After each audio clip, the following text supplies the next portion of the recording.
হরিনাম সত্য, হরিনাম সত্য।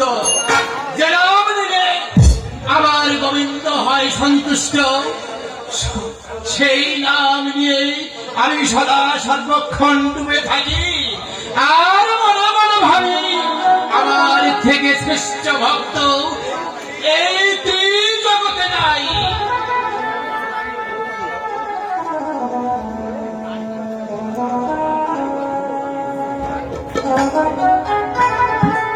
নারদ, নারদ, তুমি এখানে নারদ?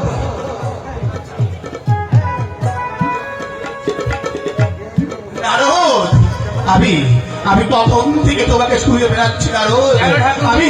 আমি কোথাও তোমাকে খুঁজে পাচ্ছি না। কি হয়েছে আপনার? নারদ, আমার চোখে যে ভীষণ জ্বালা, আমি কিছুতেই সহ্য করতে পারছি না। কি হয়েছে আপনার? একটু ধৈর্য ধরুন ঠাকুর।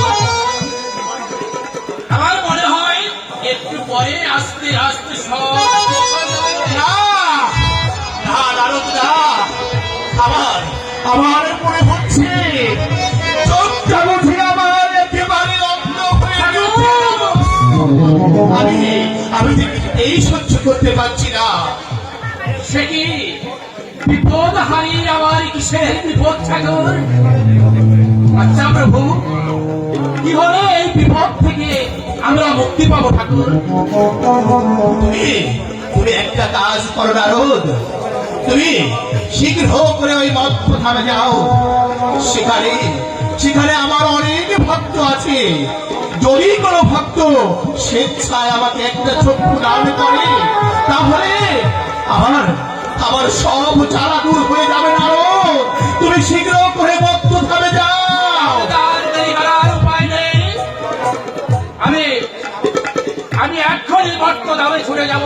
সমস্ত পৃথিবী আমি তন্ন করে খুঁজবো কোথায় আছে আপনার সেই পরম বৈষ্ণব, যার একটা চক্ষু এনে দিলে আপনার সমস্ত জ্বালা যন্ত্রণার উপশম হয়। যাও যাও নারদ, তুমি আর দেরি করো না নারদ, তুমি শীঘ্র করে মধ্য ধামে যাও। প্রভু, আমি আর বিলম্ব করছি না, এক্ষুনি আমি বর্তমানে যাত্রা করছি।